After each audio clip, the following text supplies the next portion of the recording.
Okay, we're recording. I am so honored today to have with me on Pat Montandon's Minute of Fame with a famous author that to have Sean stop pulling me over. You're out of the frame. Oh, there you go. Oh, okay. I've never been out of the frame. Okay. Famous author Sean Wilsey has deigned to sit down with me today so that I can talk to him about his many, many books and all of his projects. So many people have asked you about him. And, thank you for coming. You're welcome. I really appreciate it. Thank you for having me on your show. Oh, well, you're welcome. Sean, how did you get started writing?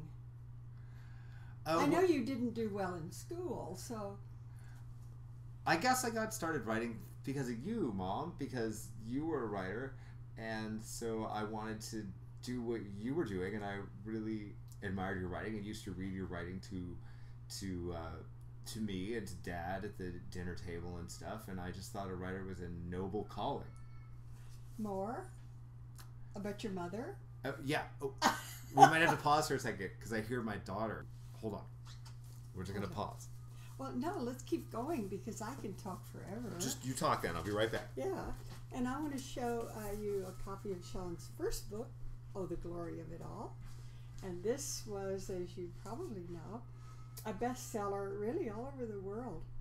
And I'm just proud of him. It's a wonderful read. And then, of course, my book, that part of that is Whispers from God. So, hey, we'll put them right together. I'll make mine bigger until he gets back and catches me.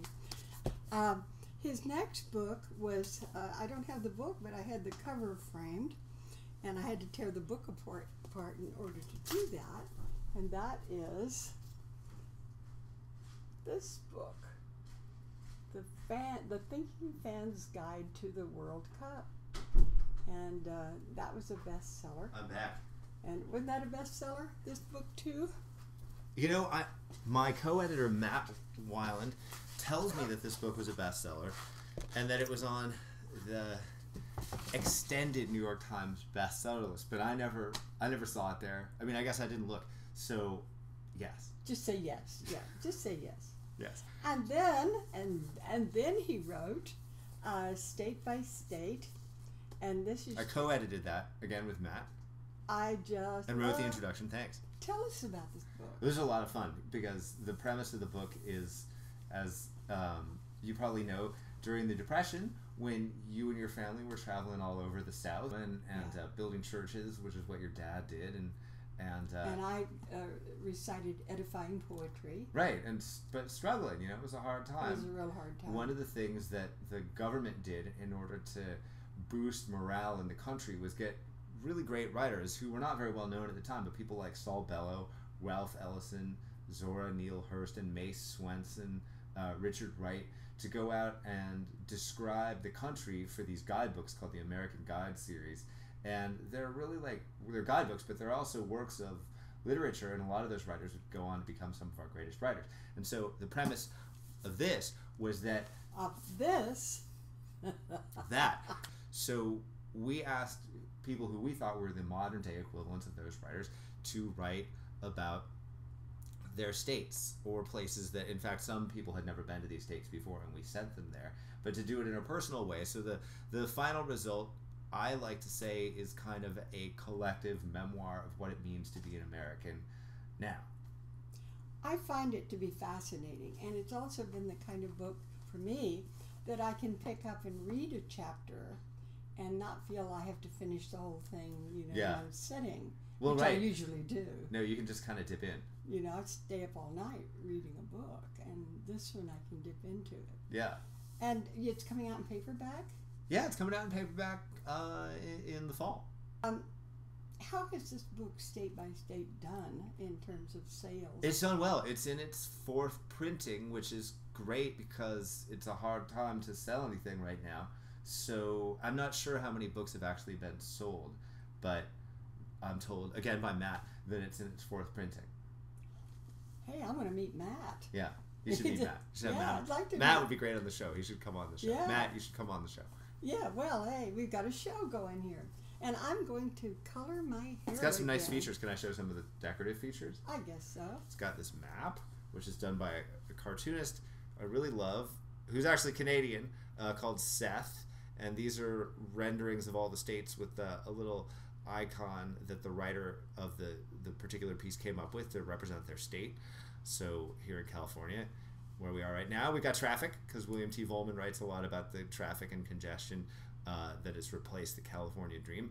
And then, curiously enough, here in Montana, you got Shakespeare. You have to read the piece, figure out why Shakespeare represents Montana. Also, photographs. We asked every writer to come up with one image to represent their state. Actually, I'll show you my favorite one. Although this one seems to be Well, keeping running us. out of time, so you have to be fast. There's a fellow over here giving us time. Oh, sorry. signals. Okay, that's Maine, the naked women, which seems What? to be getting us in trouble.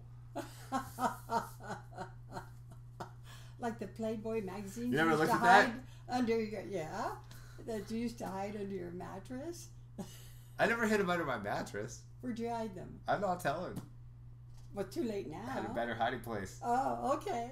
under the mattress. Sean. Back. That was never where I would have hidden anything. Oh, well, yeah, right. Sean, you know, in touring, as you have with all of your books, and as I have with all of mine, Yes. all my 500. Mom's written a lot of books. No, I'm just kidding.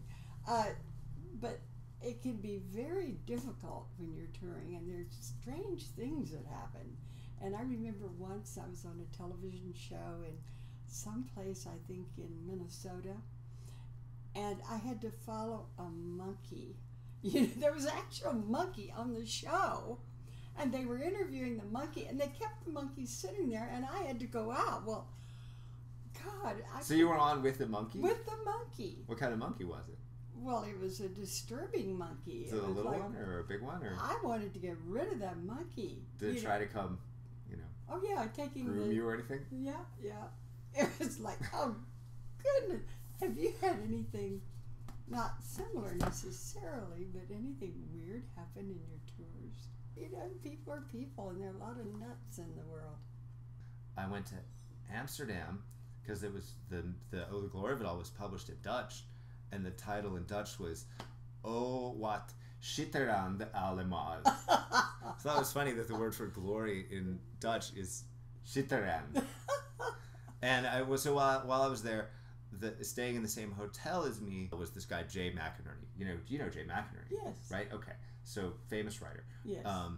And he's sort of famously like a partying guy. He just leads kind of a downtown New York bon vivant lifestyle. We were all kind of in the lobby, and his publisher was being very friendly. He was like, "Oh, you should meet Jay," and I said hello. And he was just like really disinterested and didn't want to talk, and it was all awkward and kind of embarrassing. But then I had been interviewed for some magazine by a woman who was a fashion model, and she told me at the end of the interview, she was like, "What are you doing tonight?" And I said, "Oh, I have no plans." So she said, "You come out dancing with me and my friends. I will text message you at midnight." And I said, "Okay, great." So this publisher said, "What are your plans tonight?" And I said, "Oh, I'm going out with Susan Smith." And he said, "Oh, Susan Smith, the model." And then as soon as he said the word model, Jay McInerney like immediately like lit up and became really friendly. And he was like, "Oh, hey, maybe we'll see each other around." But then Susan Smith, I looked her up, and it turned out that she not only was a magazine writer, she was a witch. A former fashion model, but she was like a practicing Wicca witch. Yes. And then I thought that the fact that she said she was going to text message me at midnight was like the ultimate sort of contemporary witch thing. Oh, God, I love it. I love it. So this must be what it's like to be on a talk show. You just talk a bunch of smack. Well, except you know what happens. You don't usually get to talk as long. No, You know, thankfully. This Yeah. is going on awfully long, isn't it? No, well, I can. We have to cut this out. Well, you know what? It's been fun, though. And I love you. And I'm so glad you're here. And I just love you. Mwah. I love you too.